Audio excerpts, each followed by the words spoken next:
विदर्भवाद्यांनी नागपूरच्या संविधान चौकावरती गोंधळ घातला। काळे झेंडे फडकावत आणि काळे फुगे सोडत त्यांनी महाराष्ट्र दिनाचा निषेध केलाय। संविधान चौकावरती अचानक वेगवेगळ्या दिशेने विदर्भवादी हे पोहोचले आणि त्यांनी सोबत आणलेले काळे झेंडे फडकवण्याला सुरुवात केली। तर काहींनी गोष्ट लिहिलेले काळे फुगे हे हवेत सोडलेत। अचानक झालेल्या आंदोलनामुळे पोलिसांची देखील चांगलीच तारांबळ उडाली।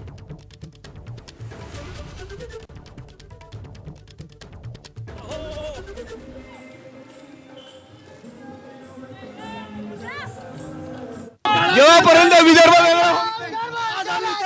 फुगे सोडले आणि विदर्भ राज्य वेगळं झालं पाहिजे, यानं आम्हाला महाराष्ट्र दिवस मान्य नाही।